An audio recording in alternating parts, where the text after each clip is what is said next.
मैं हूं सुचेता कुकरेती और आप देख रहे हैं माइक ऑन है। और आज जिस मुद्दे पर माइक ऑन कर रही, मोदी विरोध का नया चेहरा सामने आया। नाम है ज़ोहरान ममदानी। अमेरिका के न्यूयॉर्क में मेयर पद की शपथ ज़ोहरान ममदानी ने ली और इस शपथ के साथ ही भारत में दिल्ली दंगों के आरोपी उमर खालिद के लिए खुला समर्थन जाहिर कर दिया है। भारत में बैठे कुछ लोग ममदानी की तारीफ कर रहे हैं। ज़ोहरान ममदानी न्यूयॉर्क के नए मेयर हैं और ऐसा लगता है कि भारत में मोदी विरोधियों को एक नया हीरो मिल गया है। अमेरिका में क्या खेल चल रहा है? ये ज़ोहरान ममदानी कौन है जिन्हें लेकर इतनी चर्चाएं भारत में हो रही हैं, जो भारत में मोदी विरोधियों के नए हीरो बन गए हैं? क्या ममदानी और उमर खालिद सिर्फ बहाना है? इनके जरिए नरेंद्र मोदी के खिलाफ विरोध का एक नया एजेंडा सेट करना है क्या? आज इस पर माइक ऑन कर रही हूं। सबसे पहले आपको वो तस्वीर दिखाती हूं जो अमेरिका से आई। पहली बार न्यूयॉर्क में देखिए किसी मेयर ने कुरान पर शपथ ग्रहण की। ये तस्वीर वायरल हो रही है, न्यूयॉर्क से आई है। ज़ोहरान ममदानी जो कि भारतीय मूल के हैं और वहां उन्होंने न्यूयॉर्क में मेयर पद की शपथ ली। अब इसको लेकर बहुत चर्चा हो रही है। अमेरिका के सबसे बड़े और प्रभावशाली शहर न्यूयॉर्क की मेयर की कुर्सी पर ज़ोहरान ममदानी बैठे हैं, लेकिन उन्होंने मेयर बनते ही ऐसा कदम उठाया जो न केवल विवादास्पद है बल्कि भारत के लिए सीधी चुनौती जैसा लगता है। क्यों? आपको बताती हूं। 1 जनवरी को उन्होंने शपथ ली है और उसके ठीक अगले दिन उनका एक हैंड रिटन लेटर सामने आया जो दिल्ली की तिहाड़ जेल में बंद उमर खालिद के नाम लिखा गया। दिल्ली दंगों के आरोपी उमर खालिद के नाम लिखा गया। इस पत्र ने भारत में आग की तरह फैलते गुस्से को और भड़का दिया है। कई लोग इसे ममदानी की भारत विरोधी मानसिकता का खुला प्रमाण मान रहे हैं। इस चिट्ठी में ममदानी खुद को उमर के साथ खड़ा बता रहे हैं। सोचिए, दिल्ली दंगों के आरोपी के साथ खड़ी होने की बात ममदानी कर रहे हैं, न्यूयॉर्क के नए मेयर। कोई भी नया निर्वाचित नेता आमतौर पर अगर शहर की समस्याओं से शुरुआत करता है, अपने शहर की आवास, ट्रांसपोर्ट, अपराध जैसी बातों के मुद्दों के बारे में बात करता है, लेकिन ममदानी ने ऐसा नहीं किया है। ममदानी ने सत्ता संभालते ही भारत से जुड़े विवादित मुद्दे को चुना है। दिल्ली की जेल में बंद उमर खालिद को चुना है। ज़ोहरान ममदानी जानते हैं कि उमर खालिद का नाम भारत में किस तरह से ध्रुवीकरण पैदा करता है। यूएपीए जैसे कानून के तहत कार्रवाई, देशद्रोह, दंगे, हिंसा के आरोप जिस उमर खालिद पर लगे हैं उसके लिए वो खुला समर्थन जाहिर कर रहे हैं। अब भारत की न्यायिक प्रक्रिया बेहद संवेदनशील है, पर उस न्यायिक प्रक्रिया पर ही सवाल खड़े कर दिए गए और यहां पर कुछ लोग ममदानी के साथ खड़े हो गए। आज इस खबर पर माइक ऑन कर रही हूं। अमेरिका से जो दिल्ली में बैठे दंगों का आरोपी है उसके लिए समर्थन, और यहां बैठे कई लोग खुलकर समर्थन कर रहे हैं ज़ोहरान ममदानी का। कौन है ज़ोहरान ममदानी? अब ममदानी न्यूयॉर्क के मेयर हैं, ये आप जानते हैं, मैंने शुरुआत में बताया, लेकिन भारतीय मूल के हैं ज़ोहरान ममदानी और अमेरिकी डेमोक्रेटिक पार्टी के वो बड़े नेता हैं। इसी के साथ साथ मोदी विरोधी बयानों से वो सुर्खियों में आए हैं। लगातार मोदी विरोध में उन्होंने बयान दिए। भारत में अल्पसंख्यकों के खिलाफ हिंसा होती रही है, ये ममदानी कहते हैं। वो भारत की जो तस्वीर पेश कर रहे हैं उस पर गौर कीजिए। वो कहते हैं कि भारत में अल्पसंख्यक हिंसा होती रहती है। गुजरात दंगों को लेकर भी ममदानी ने कई सारे सवाल उठाए हैं और वो भारत को लेकर और खासकर मोदी सरकार को लेकर लगातार आरोप लगाते हैं। ममदानी को ट्रंप ने भी, डोनाल्ड ट्रंप अमेरिकी राष्ट्रपति ने भी उन्हें कट्टरपंथी कहा है। अब वो ममदानी न्यूयॉर्क के मेयर हैं और उनके बयानों का समर्थन यहां भारत में बैठी एक पूरी लॉबी कर रही है। अब भारत में मोदी विरोधी टीम को उनमें अपना नया हीरो नजर आने लगा है। प्रधानमंत्री नरेंद्र मोदी के खिलाफ विदेशों से सैकड़ों दफा कई ऐसी टूल किट्स एक्टिव हुई हैं जो उनकी छवि को नुकसान पहुंचाने की साजिश रचती है। इस दफा भी यही हुआ है और मोदी विरोधियों ने ममदानी के बयान और उनकी कारगुजारियों को हाथों हाथ लिया है। अब यहां हुआ क्या है? समाजवादी पार्टी के नेता क्या कहते हैं? समाजवादी पार्टी के नेता अबू आजमी तो ये कह रहे हैं कि एक इंटरनेशनल प्रेशर बहुत जरूरी है यहां पर सरकार। वहीं दूसरी तरफ कांग्रेस पार्टी के नेता हैं, वो ये कहते हैं कि यहां तो मुसलमानों और अल्पसंख्यकों को जेल में ही रखा जाता है, इसीलिए उमर खालिद को जेल से बाहर नहीं आने दिया जा रहा, उन पर दबाव बनाया जा रहा है, तो बहुत अच्छी बात है। अब इसका मतलब क्या है?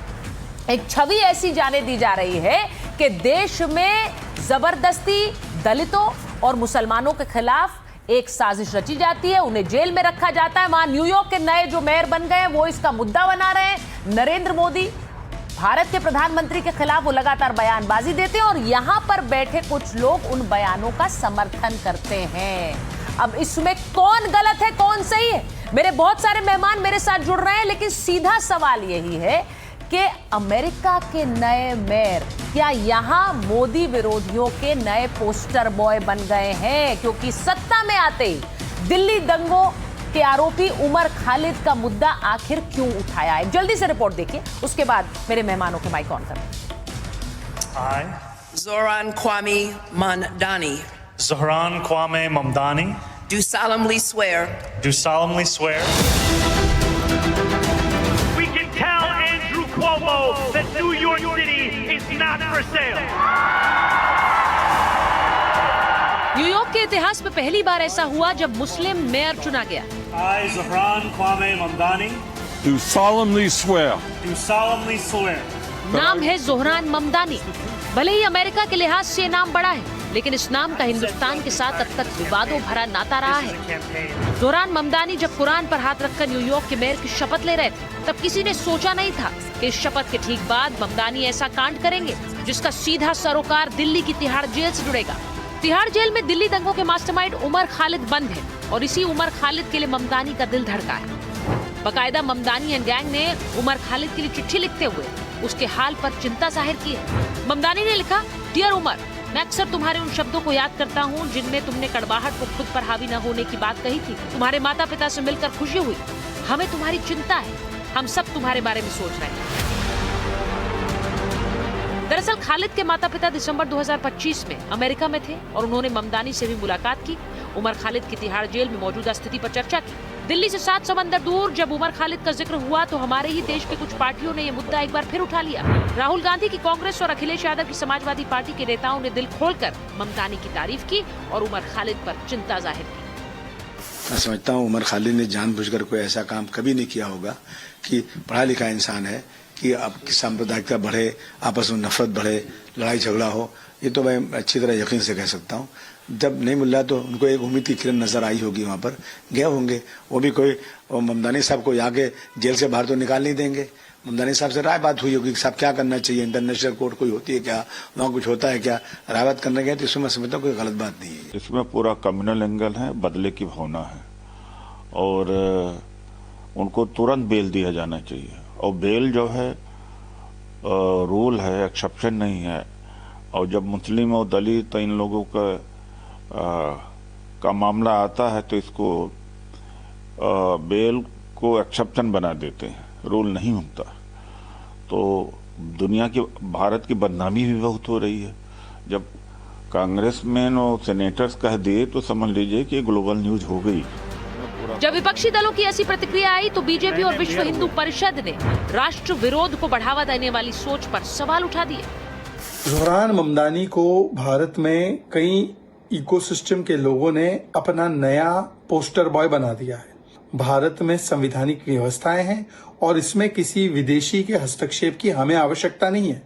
पर दुख की बात है कि कुछ लोग बीजेपी विरोध में भारत की संप्रभुता पर हमला, भारत की संवैधानिक व्यवस्था पर हमला, भारत की न्याय प्रणाली पर हमला करने को भी तैयार हो जाते हैं। अभी नए नए मेयर हुए हैं, न्यूयॉर्क के हुए हैं, मेयर न्यूयॉर्क के हुए हैं और फेयर ट्रायल भारत को बोल रहे हैं। कहते तो भारतीय मूल का है ये, लेकिन कैसा मूल है इनका, ये इनके फर्स्ट स्टेटमेंट से पता लग रहा है। ये वही ममदानी है जो बीते लंबे समय से भारत के प्रधानमंत्री नरेंद्र मोदी के विरोध में बयान देते आए हैं। जाहिर है ममदानी बड़ा चेहरा है और उनकी इंटरनेशनल छवि को देखते हुए मोदी विरोधी सोच और बीजेपी विरोधी खेमा ममदानी को हाथों हाथ ले रहा है। ऐसे में सवाल उठते हैं कि क्या मोदी विरोधी गैंग का नया मोहरा है जोहरान ममदानी, या फिर इस पूरे खेल के पीछे कोई बड़ी प्लानिंग। Congratulations, Mr. Mayor.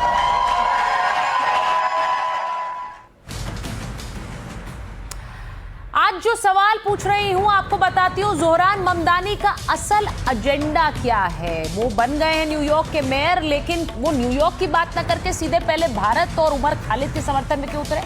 सवाल यह भी कि उमर खालिद के मुद्दे पर क्यों इतने मुखर हो गए हैं ममदानी। कट्टरपंथी एजेंडे से क्या न्यूयॉर्क चलाने वाले हैं ममदानी। आप याद रखिए, ट्रंप ने भी इन्हें कट्टरपंथी कहा है पहले, और वहीं ममदानी यूएस डीप स्टेट के मोहरे हैं या मुस्लिम स्टेट के चेहरे हैं। और सवाल यह भी कि ममदानी मोदी विरोधी हैं, इसीलिए विपक्ष के हीरो बन गए हैं। अब अमेरिका में कोई ऐसा हो जो लगातार नरेंद्र मोदी और उनकी सरकार के विरोध में बोलता रहे, तो यहां पर कुछ लोगों को सूट करेगा।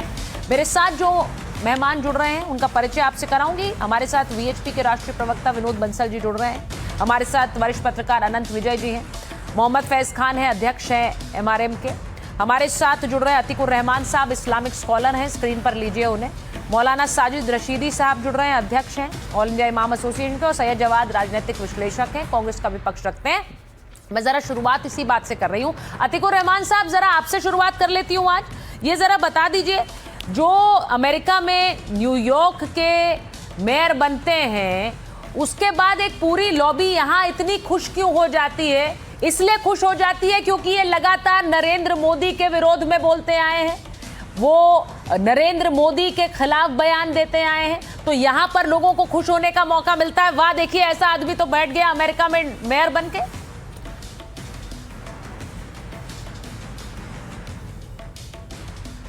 सुचारिता जी, मुझसे पूछा जा रहा है। जी जी जी, आप ही से। जी सुचारिता जी, देखिए मोदी जी भारत के प्रधानमंत्री हैं, हमारा बड़ा आदर है, लेकिन जब प्रधानमंत्री की आप कुर्सी संभालते हैं या किसी भी देश की प्रेसिडेंट की कुर्सी संभालते हैं, तो आपको आलोचना सुनना पड़ेगी। यहाँ पर बात है ह्यूमन राइट्स की, यहाँ पर बात है जो मार्टिन लूथर किंग ने कही थी कि injustice anywhere in the world is a threat to justice everywhere in the world. यहाँ पर उमर खालिद के साथ में जो इनजस्टिस हो रही है, ये हमको साबित करना पड़ेगा, हमारी सरकार और अदालतों को साबित करना पड़ेगा कि हम इनके साथ इंसाफ कर रहे हैं। हमको नजर नहीं आ रहा है ये इंसाफ, आपको आलोचना झेलनी पड़ेगी। और हमारे तो आदरणीय प्रधानमंत्री कह चुके हैं कि he is open to any criticism. तो आपको प्रॉब्लम क्या है? यहाँ पर न्यूयॉर्क के मेयर साफ तौर पे चैलेंज कर रहे हैं हमारे सिस्टम को। हमारे पास इसका ठोस जवाब है या सिर्फ उनकी टांग खींचना ही उनका जवाब होता है? नहीं, आप खुश हैं कि वो हमारे सिस्टम को चैलेंज कर रहे हैं? रखना होगा एक एक करके बात। आप खुश हैं अतीकुर रहमान साहब? अतीकुर रहमान साहब, मेरा सवाल सुनिए। आप खुश हैं इस बात से कि एक व्यक्ति अमेरिका में मेयर बन के आया और वो यहाँ हमारे सिस्टम को चैलेंज करता है? और बहुत से लोग कहते हैं बिल्कुल सही चैलेंज कर रहा है, भारत में तो होता ही है ये। भारत में तो मुसलमानों और दलितों के लिए कोई रूल्स नहीं है, उन्हें तो बेल भी नहीं मिलती है। इस तरह के बयान आते हैं, आपको लगता है वो सही कह रहे हैं? जी, मैं वही तो आपको बताने की कोशिश कर रहा हूं कि अगर हमारा सिस्टम सही है, अगर हमारी सरकार ज्यादती नहीं कर रही है, तो उसका ठोस जवाब दीजिए ना। डिप्लोमेटिकली आप अपने एनवॉय से जवाब भेजिए। आज यूएस के डिप्लोमेट ने जब आपको खत लिखकर बोला है कि भाई उमर खालिद को बेल मिलनी चाहिए, उसका भारत सरकार जवाब किन लफ्जों में देगी? ये आधारित करेगा कि उमर खालिद के साथ में आप जस्टिस करेंगे या नहीं करेंगे। आफ्टर ऑल कोई मर्डर का मामला नहीं है, कोई रेप का मामला नहीं है। सुचारिता जी, सर एक बात बताइए, मैं आपसे पूछती हूँ, एक मिनट, अगर मौलाना साजिद रशीदी साहब भी जुड़ गए हैं, सैयद जवाद साहब जुड़ गए हैं, मुझे बस एक चीज पूछनी है आपसे अतीकुर रहमान साहब। भाई समर्थन में तो अफजल गुरु के भी थे, तो फिर क्या कहें? हमारी अदालतों ने गलत किया, हमारे देश में गलत हुआ, मुझे बताइए। बुरहान वानी के समर्थन में लोग सड़कों पर उतर आए थे सर, तो क्या कहें? सही थे, सही बोले? क्या अफजल गुरु ने महात्मा गांधी को कभी कोट किया था? यहाँ पर उमर खालिद महात्मा गांधी को कोट करके पीस की बात कर रहा है, और अब 5 साल नहीं, एक सेकंड सर, नहीं, एक मिनट, मैं आपसे, मुझे तो बस एक सवाल पूछना है। मैं एक बार अनंत विजय जी को स्क्रीन पर लीजिए, विनोद बंसल जी को स्क्रीन पर लीजिए, मुझे सिर्फ एक सवाल पूछना है। अनंत विजय जी, यहाँ देश में अगर अदालती प्रक्रिया है, तो उस अदालती प्रक्रिया को मैं ना मानूं या मैं अपनी देश की अदालतों पर सवाल उठाऊं और ये कहूं कि अमेरिका में बैठे जोरान ममदानी कह रहे हैं तो सही होगा, उन्हें जवाब दीजिए। क्यों जवाब देंगे हम जोरान ममदानी को? वो कौन होते हैं? बिल्कुल सही कह रही हैं आप सुचरिता जी। अतीकुर रहमान साहब अभी कह रहे थे इसमें ह्यूमन राइट्स का मामला। इनको जरा पूछिए कि पहलगांव में जब 26 लोग मरे थे तो उनके ह्यूमन राइट्स का ममदानी ने कोई सवाल उठाया था क्या, या इन्होंने कोई प्रश्न उठाया था क्या?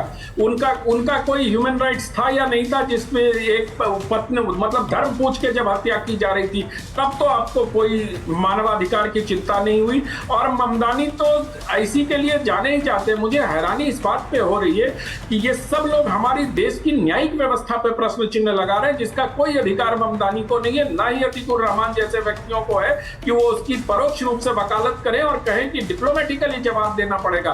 अरे 8 डेमोक्रेट्स ने अगर चिट्ठी लिखी तो क्या हो गया?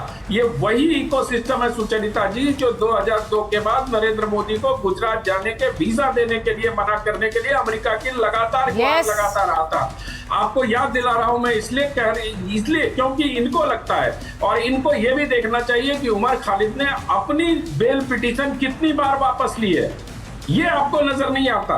उसमें कितनी कमियां थी और लोअर कोर्ट से लेके सुप्रीम कोर्ट तक पूरा मैनेज्ड है। और आप कह रहे हैं कि रेप और चोरी डकैती का मामला नहीं है। साहब वो दंगा में आरोपी है, यूएपीए लगा हुआ है उस पे। आप उसके केस को पढ़िए, उसको हिंदू मुसलमान के प्रिज्म से मत देखिए। जिस दिन हिंदू मुसलमान के प्रिज्म से देखना छोड़ देंगे आपको ममदानी बिल्कुल नजर नहीं आएगा।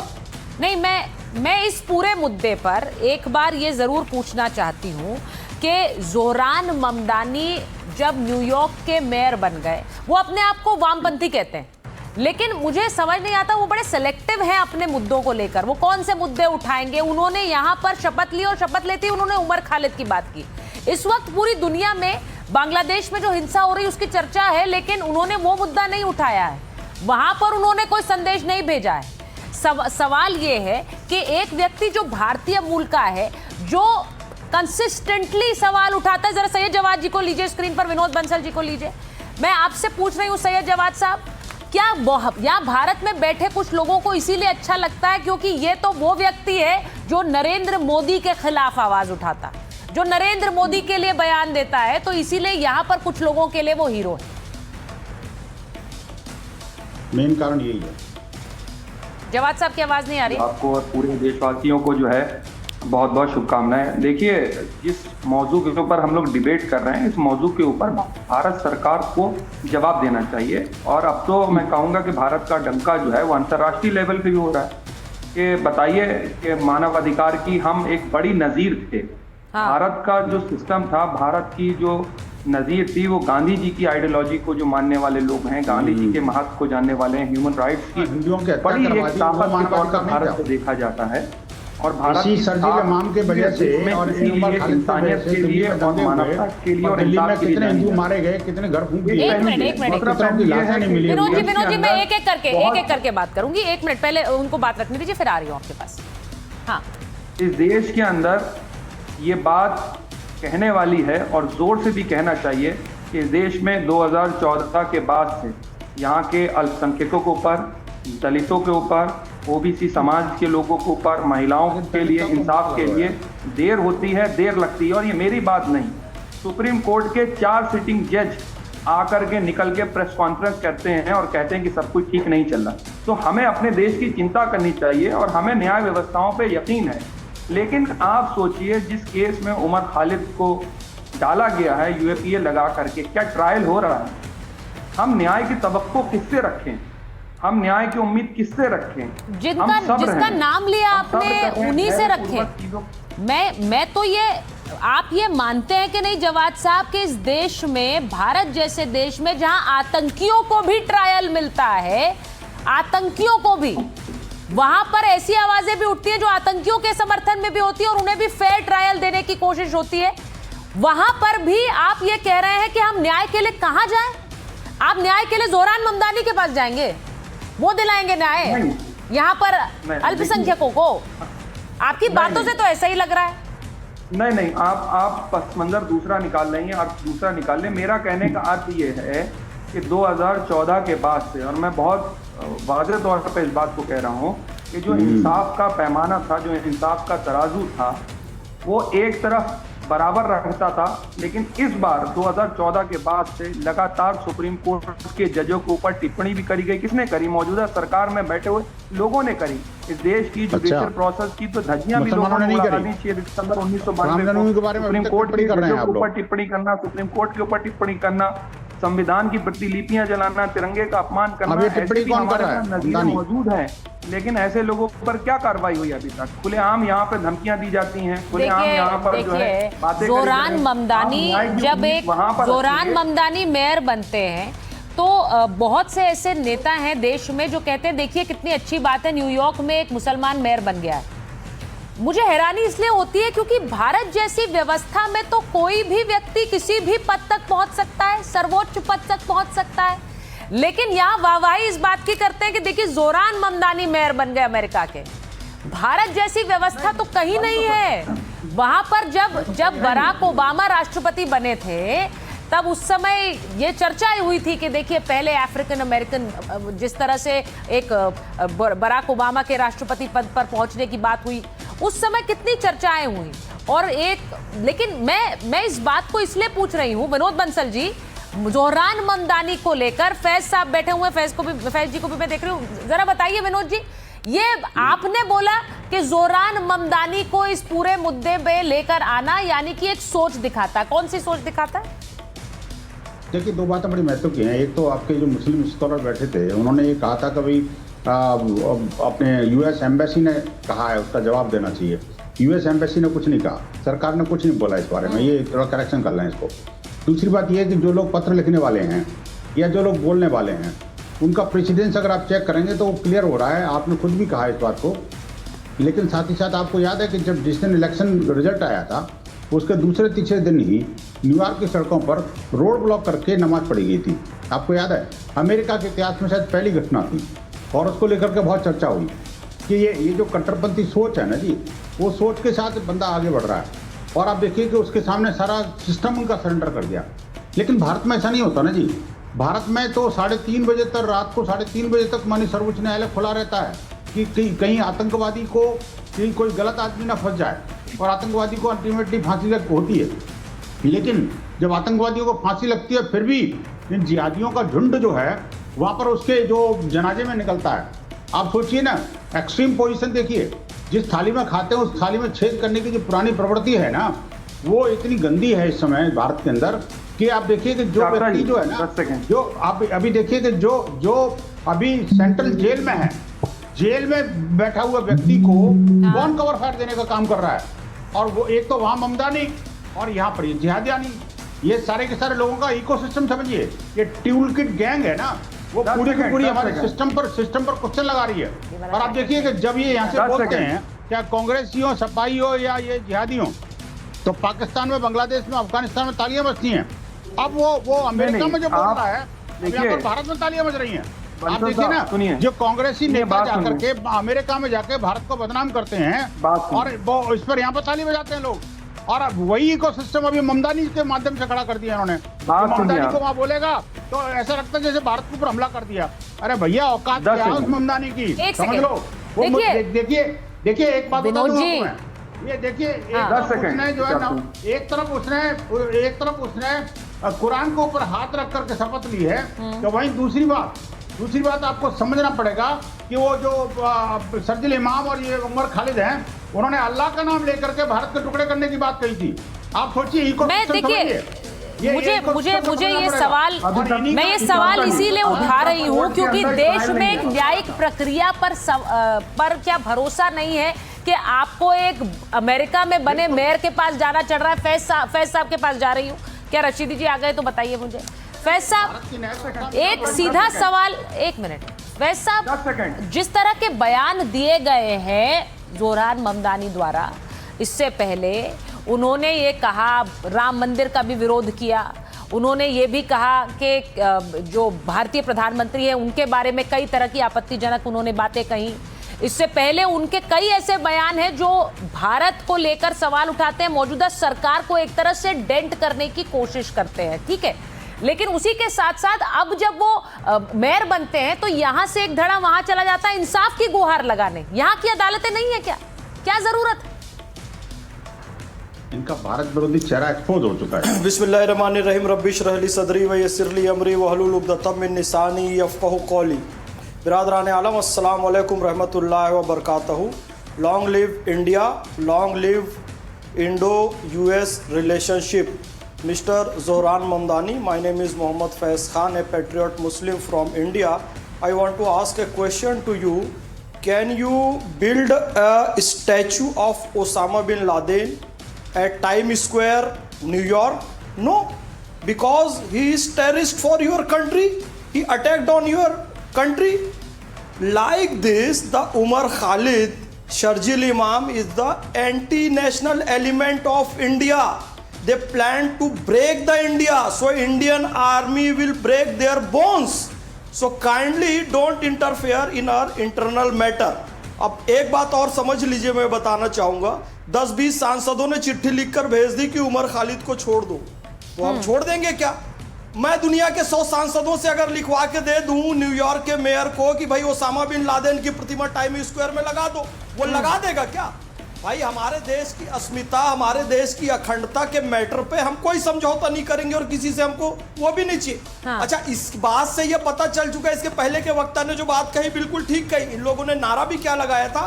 भारत तेरे टुकड़े होंगे इंशाअल्लाह, इंशाअल्लाह, कश्मीर की आज़ादी, भारत की बर्बादी।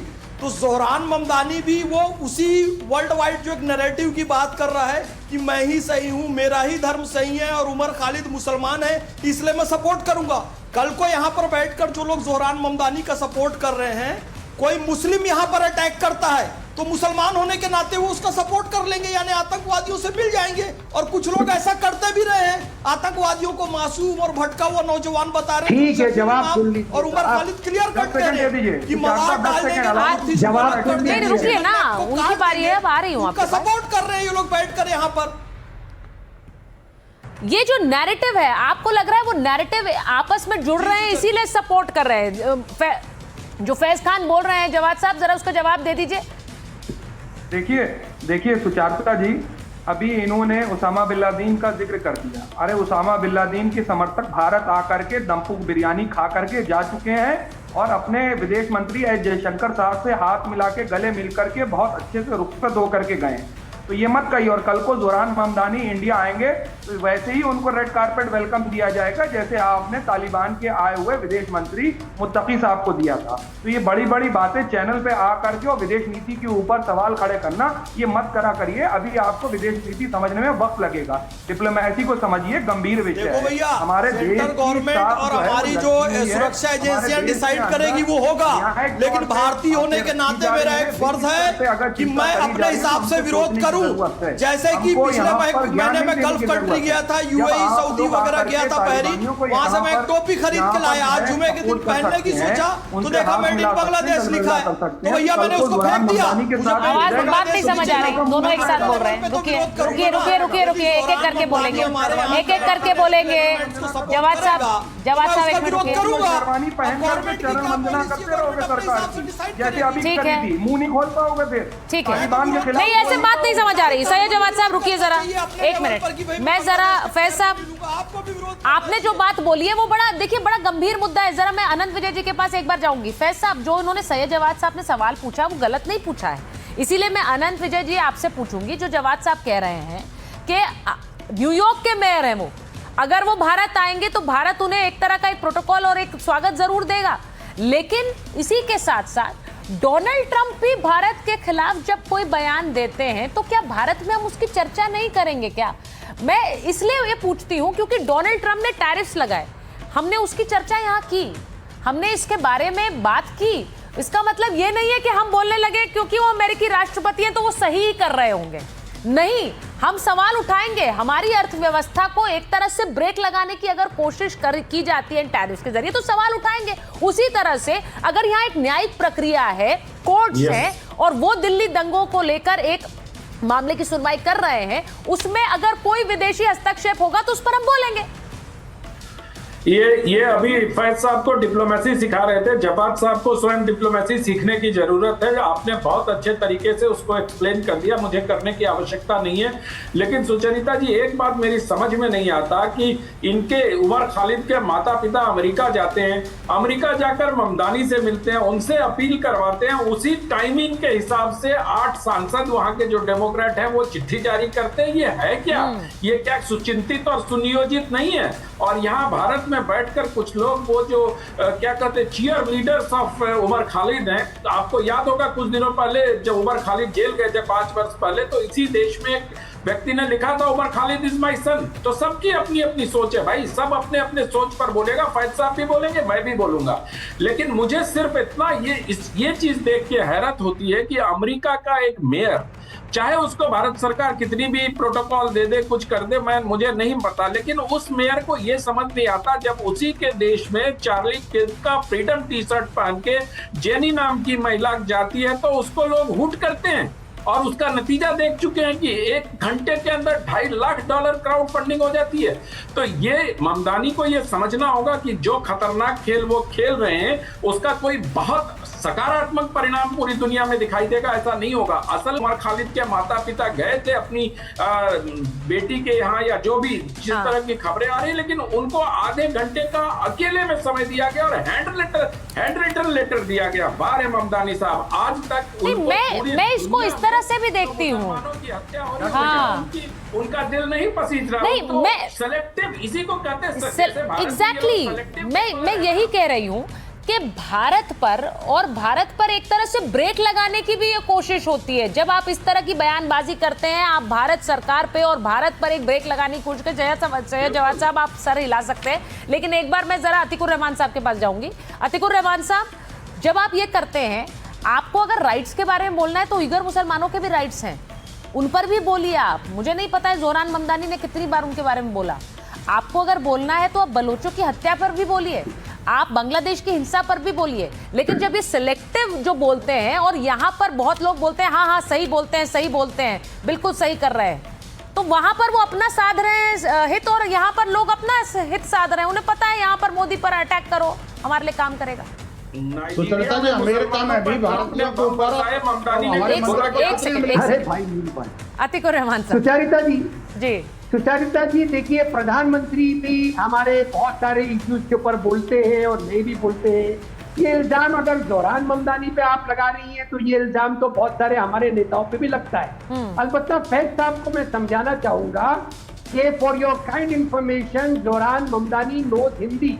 आप अपना मैसेज उनको हिंदी में भी दे सकते हैं, उन्हें बुरा नहीं लगेगा। और क्लियर मैसेज तो सुचरिता जी ये जा रहा है जोहरान ममदानी साहब को कि भाई मेरे, ये हमारा भारत है, यहाँ पर जेनोसाइड करने के बाद में हमारे लीडर प्रधानमंत्री बन जाते हैं। ये हमारे बीएचपी वाले क्रिश्चियनिटी की फेथ को इल्जाम देके नहीं, ये जो आप आरोप लगा रहे हैं अतिकुर रहमान साहब, एक मिनट, फैज खान साहब को स्क्रीन पर लीजिए।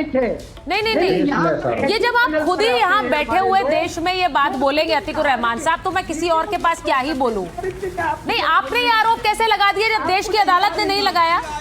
अतिकुर रहमान साहब, नो, आई वांट दिस, बड़ी क्लियरली बात करिए अतिकुर रहमान साहब। आप ये आरोप लगा रहे हैं जब देश के, मैंने कहा अतिकुर रहमान साहब को स्क्रीन पर लीजिए, मैं आपसे कह रही हूँ जब देश की अदालतों ने नहीं लगाया तो आप जज भी बन गए और अदालत भी बन गए। आपने ये आरोप लगाना शुरू कर दिया यहाँ पर। भाई जब मेरे खिलाफ कोई इल्जाम होता है तो मैं पावर में ना हूं तो इंसाफ आएगा ना। मेरे पावर में रहते हुए नहीं सर, सुप्रीम कोर्ट की एसआईटी आपके पावर के अंडर जुरिस्डिक्शन में नहीं होती है अतिकुर रहमान साहब, तो ये मत बोलिए, ये गलत आरोप है। सुप्रीम कोर्ट के एसआईटी के स्टेट के जुरिस्डिक्शन में होती है क्या? पहली बात ये है, और दूसरी बात है आप प्रूव कर रहे हैं अतिकुर रहमान साहब कि यही एक नैरेटिव फैलाने की कोशिश है। आप भी उसका मोहरा बनते हैं, आप भी उसका मोहरा बन रहे हैं। फैज साहब को लीजिए स्क्रीन पर। बहुत सारे लोग मना करते हैं और हमारा मीडिया किसका मोहरा बनूंगा। नहीं, मैं आपसे बड़ी क्लियरली बोल रही हूँ। आप अपने देश के प्रधानमंत्री के बारे में जो बातें करते हैं वो भी तब जब देश, यही मैं कह रही हूँ, देश की अदालतों पर भरोसा नहीं है। देश की अदालतों पर भरोसा नहीं है। उन्होंने जो क्लीन चिट दी है, नहीं, एक मिनट, पहले आनंद विजय जी, फिर मैं फैज साहब आपके साथ। एक मिनट, आनंद विजय जी, आनंद जी, सेकंड दे दीजिए। हाँ, बोलिए आनंद जी। अतीकुर रहमान साहब ने जिस प्रकार से प्रधानमंत्री पर लांछन लगाया, उसके लिए इनको खेद प्रकट करना चाहिए। उनका ये बयान ये दर्शाता है कि इनकी भारत की न्यायिक व्यवस्था में कोई आस्था नहीं है। और जिस प्रकार से नरेंद्र मोदी ने सत्ता में रहते हुए 11 घंटे तक SIT ने उनसे पूछताछ की थी, और ऐसा कोई दूसरा भारत की राजनीति में उदाहरण नहीं मिलता जहां मुख्यमंत्री, जो सिटिंग मुख्यमंत्री है, वो 11 घंटे तक पूछताछ में रहा और फिर सोने की तरह तप कर निकला। उसके खिलाफ आप इस तरह के आरोप लगाकर अपनी जहालियत का मुजाहिरा कर रहे हैं। वो आपको इस तरह के बयान से बचना चाहिए। अगर आप इस्लामिक स्कॉलर हैं तो तत्काल इस बयान को वापस लीजिए। और जेनोसाइड शब्द आप उसी ट्रैप में फंसकर उसका उपयोग कर रहे हैं। तो अतीकुर रहमान साहब, आपसे विनम्र प्रार्थना है कि अगर आप सचमुच के स्कॉलर हैं तो अपनी इस गलती पर क्षमा मांगिए। इस तरह से शब्दों का उपयोग करके आप भारत के प्रधानमंत्री की गरिमा को गिरा नहीं सकते हैं। आपको ये अधिकार किसी ने नहीं दिया है। आप पर केस हो सकते हैं, आप पर मुकदमे हो सकते हैं। आप एक प्रधानमंत्री के पद की गरिमा को नेस्तनाबूद करने पर उतारू हैं। आपको शर्म आनी चाहिए। जहां पूरी न्यायिक व्यवस्था से वो व्यक्ति साफ बचकर निकला है, सुप्रीम कोर्ट क्या, पर इसके बावजूद सवाल उठाते हैं ना। किसी प्रकार का दाग नहीं है। ये सवाल सीधी न्यायिक प्रक्रिया पर है। देखिए भाई, आप लोग PCR में प्लीज इसे मॉनिटर करें जरा। मैं एक बार फैज साहब के पास जा रही हूँ। रशीदी जी, आप जब डिबेट खत्म होने का समय है तब जुड़ रहे हैं आप, तो मैं जरा फैज साहब के पास पहले जा रही हूँ। रशीदी साहब, ये जो जोरान ममदानी पर चर्चा हो रही है यहाँ पर, जोरान ममदानी वहाँ अमेरिका में बैठकर बताएंगे कि भारत में कौन सही है और कौन गलत है। और क्योंकि वो वहाँ से एक आवाज मोदी विरोध में उठाते हैं तो बहुत से लोग यहाँ से उसे लपकने की कोशिश करते हैं। सही लग रहा है आपको ये? नहीं, मोदी विरोध में अगर वो आदमी आवाज उठाएगा तो हम उसको कंडम करेंगे, बिल्कुल कंडम करेंगे। लेकिन इंसानियत के नाते अगर किसी भी देश में किसी पर जुल्म हो रहा है और कोई भी आदमी आवाज उठाए, जैसे हम बांग्लादेश के हिंदुओं के लिए आवाज उठा रहे हैं, तो वो उठा सकता है, कोई भी आदमी उठा सकता है। बिल्कुल सही। चाहे वो जोरान ममदानी हो, साजिद रशीदी हो, फैज खान हो, कोई भी हो, किसी देश में कहीं भी कोई जुल्म हो रहा है किसी पर तो आवाज उठा सकते हैं इंसानियत के नाते। हाँ। अगर उसने उमर खालिद के लिए आवाज उठाई है तो कोई उसने गैर संवैधानिक या हिंदुस्तान के खिलाफ कोई काम तो कर नहीं दिया। ऐसा तो कोई भी काम नहीं है कि हिंदुस्तान के खिलाफ हो गया हो। भाई ठीक है, ये तो आप भी जानते हैं कि उमर खालिद के लिए चार्जशीट तक अभी तक नहीं हुई। 6 साल हो गए उस बंदे को, अभी तक उसको ये पता नहीं मैं किस केस में बंद हूं। ये तो जानकारी मिलनी चाहिए ना जिसको आपने बंधक बना रखा है, कि वो किस केस में बंद है, उसके ऊपर क्या चार्ज फ्रेम हुआ है, ये तो पता होना चाहिए ना। अगर बिना केस के, बिना चार्ज के कोई आदमी 6 साल बंद है, तो उसके लिए कोई भी आवाज उठा सकता है।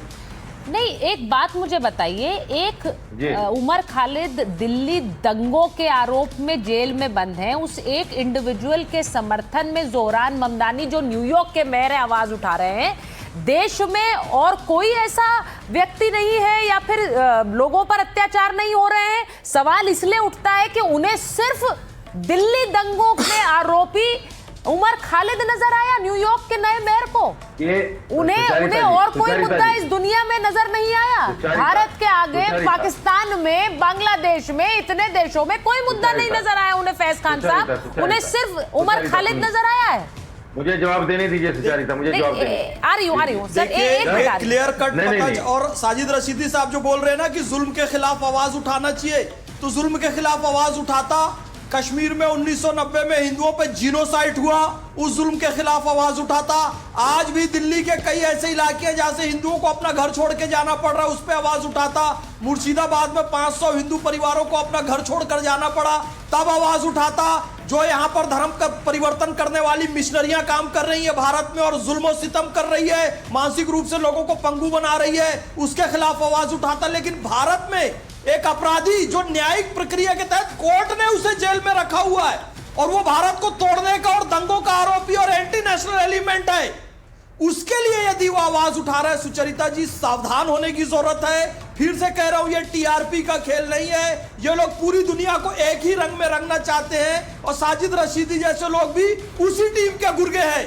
जो कि भारत को एक ही रंग में रंगना चाहते हैं, भारत की बहुसंस्कृति को, भारत के मल्टी कल्चरलिज्म को खत्म करना चाहते हैं और खास तौर से भारत भारतीयता की संस्कृति को खत्म करना चाहते हैं। खान साहब, मैं रशीदी जी की इस बात से सहमत हूं कि कोई भी मुद्दा उठा सकता है दुनिया के किसी कोने में, लेकिन रशीदी साहब मेरे पास समय बहुत कम है, मैं आप बहुत एंड में जुड़े हैं इसलिए आपसे पूछूंगी, सिर्फ ये मुद्दा क्यों? आतंकवादी यहाँ पे बैठे हैं, उनके लिए कोई आवाज उठाएगा? नहीं, सुनिए, मैं वही उनसे पूछ रही हूँ, वो जस्टिफाई करें ना इस बयान को। सवाल किया, जी सुनिए, आपने एक सवाल किया कि साहब उमर खालिद के लिए ही क्यों?